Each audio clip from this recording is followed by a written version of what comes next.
Hello friends. आज class 10th class के topic समांतर श्रेणी चैप्टर पढ़ने वाले हैं, जिसमें आपको हम सूत्र के माध्यम से पहले सूचित किया जाता है, किस से सूचित किया जाता है और सूत्र को बताने वाले हैं। देखते हैं पहले सूचित किससे किया जाता है, उसको देखते हैं। पहले सूचित करने वाला देखते हैं।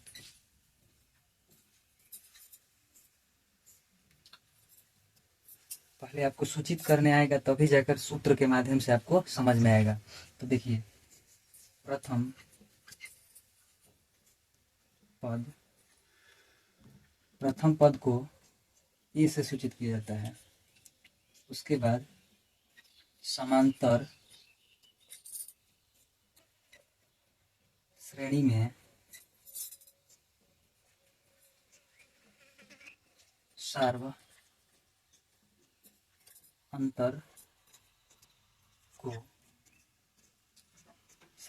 को हेडलाइन कर दे रहे हैं। सार्वअंतर को किसे? डी से सूचित किया जाता है। उसके बाद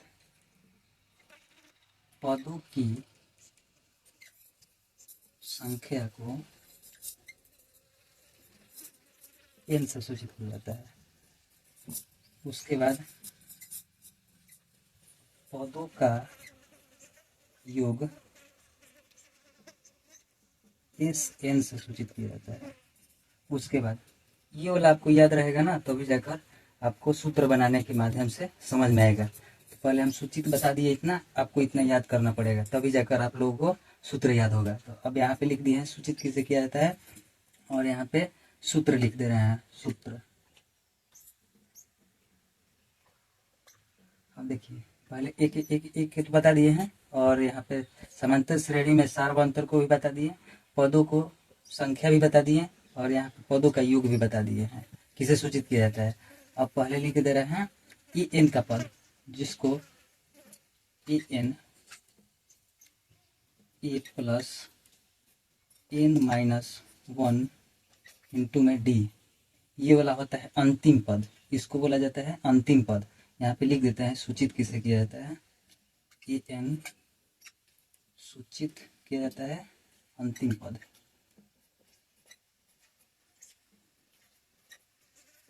इसको एक ठो और आता है, एल से भी सूचित इसको किया जाता है। ठीक, उसके बाद एक ठो ये फॉर्मूला हो गया, और एक ठो एस एन का फॉर्मूला। एस एन का फॉर्मूला होता है n/2 इंटू में 2a plus n minus 1 into में d हो गया। उसके बाद इसका एक ठो और होता है, दो ठो और सूत्र बता दे रहा है, ताकि आप लोग को ये और ये मेन यही दोनों याद करना है, सबसे अच्छा रहेगा। दो ठो याद कर लीजिए। उसके बाद एक ठो और बता रहे हैं, दो ठो सूत्र, वो नहीं याद होगा ना, तब पर भी आप लोग को इस सूत्र पर बन जाएगा। देखिए एक ठो और, S N n/2 into A plus A N, और एक ठो आता है एस एन बराबर n/2, फिर हो गया ए प्लस एल। ये दोनों, ये तीनों एक ही है। आप लोगों को पहले ए और ये ए एन का पद और अंतिम पद, मतलब कि ए एन को अंतिम पद बोला जाता है, एस एन को भी, एस एन को क्या बोला जाता है? पदों का योग। यही तो होगा आपका फॉर्मूला। आप लोगों को तो ये सब सूत्र लिखवा दिए हैं, सारा सूत्र के माध्यम से एक ठो और बता दे रहे हैं अंतिम पद। अंतिम पद का ऊपर एक ठो ऐसा बता दे रहे हैं, ताकि आपको समझ में आ जाए। देखिए एक ठो एग्जाम्पल में बता रहे हैं, 4, 8 और 12 डॉट डॉट। एक ठो देखिए यहाँ पे इसको माना जाता है A1, इसको माना जाता है A2, यानी ए का मान कितना हो जाएगा? 4। यहाँ पे सार्वअंतर, ये प्रथम पद हो गया ए, और सार्वअंतर को डी से सूचित किया जाता है, यानी कि A2 माइनस में A1। A2 का मान कितना दिया है? 8 माइनस A1 का मान कितना दिया है? 4, यानी कि 8 में 4 जाएगा तो कितना हो जाएगा? 4 हो जाएगा, यानी कि सार्वअंतर कितना हो गया? 4। ए का मान 4।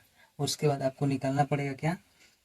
ए एन का अंतिम पद, यानी कि यहाँ पे एक ठो और दे दे रहे हैं, ताकि अंतिम पद का एन का मान निकल जाए, यानी कि आपको दे दे रहे हैं पांचवा पद। वह जहाँ पे दिखाई देगा वो होगा एन का मान, ठीक ना? पांचवा पद, यानी एन का मान कितना हो गया? 5। उसके बाद आपको सूत्र लगाना है ए एन का। ए एन का सूत्र लिख देते हैं, ए एन बराबर A plus N minus one into D.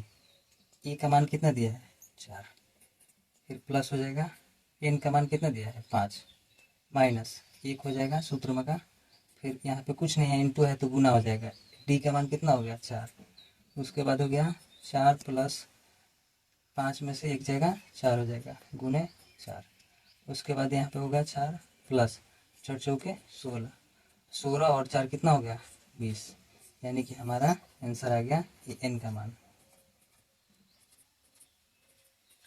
A N का मान आ गया, यहाँ पे समझ में आएगा। लाइक और कमेंट और सब्सक्राइब कर दीजिएगा ताकि आपके पास आने वाली ये सभी नोटिफिकेशन आपके तक पहुँच सके।